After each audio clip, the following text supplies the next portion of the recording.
You know, keeping this closely related to my last video on coaching conversations, I think that the biggest challenge, there have been institutional challenges. There have been many challenges this year. That's why, that's well documented in all of my work.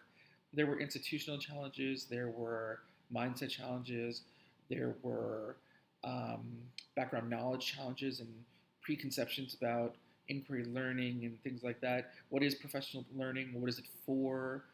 How free should it be? What should teachers be allowed to do? How prescriptive the school should be in terms of what professional learning teachers are doing. But all of those things aside, I think those can be resolved relatively quickly.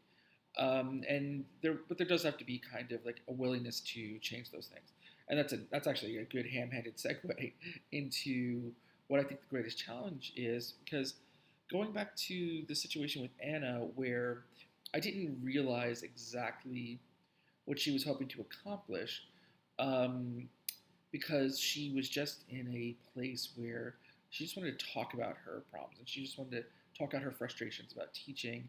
And this one class that behavior management was, such a critical issue with.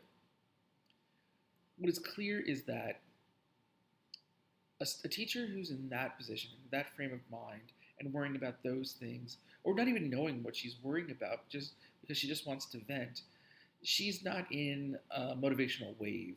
That concept that was in one of our readings from Inc. magazine, I think. You know, clearly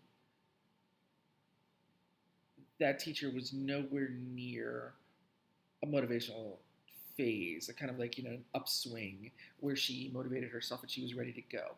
She was stressed, she was overworked, she had many other things going on in her personal life and her professional life. And, you know, then all of a sudden I come in and start asking questions, which she took defensively.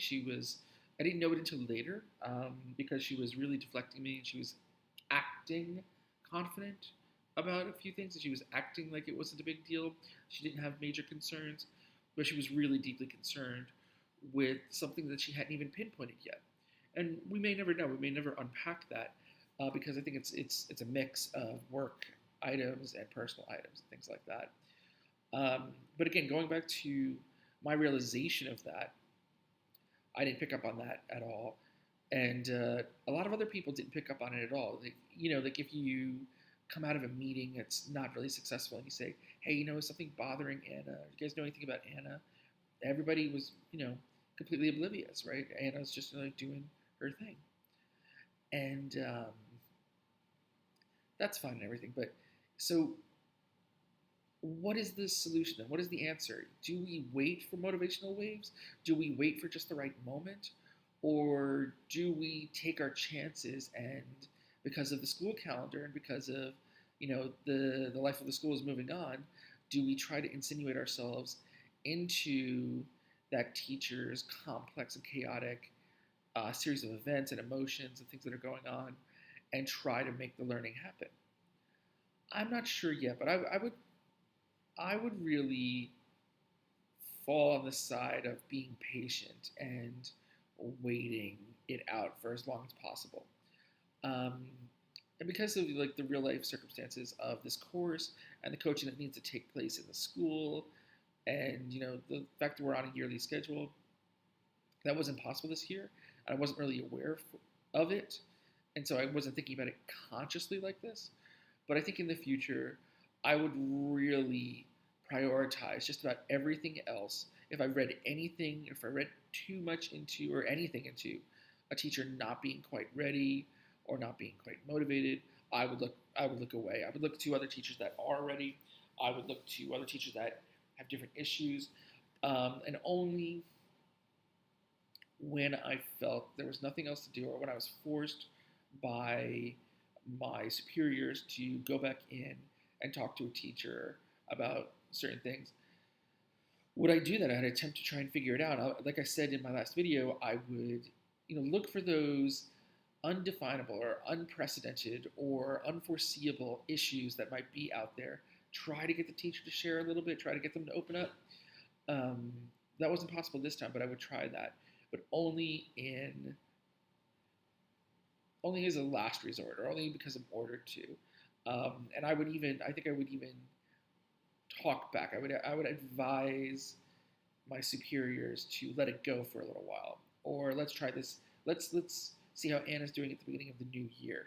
It's, like, sometimes these things can't be rushed. Sometimes they take a lot of time, and I think patience will be the key, because again, you can't always predict for every situation, every idiosyncratic combination of events, this confluence of events that will be making a teacher unopen or not open to learning at a certain point. So I would practice patience. I would practice the practice of just having that bullet point there that goes, what's going on here that I may not be aware of? What's going on here that I haven't read about in a magazine or a book or watching a video? What else could be going on? And then attempting to figure out how much time I will give, or we can give, to letting a teacher figure out their own issues and get into a place where they're ready to be assisted in opening up to their own learning.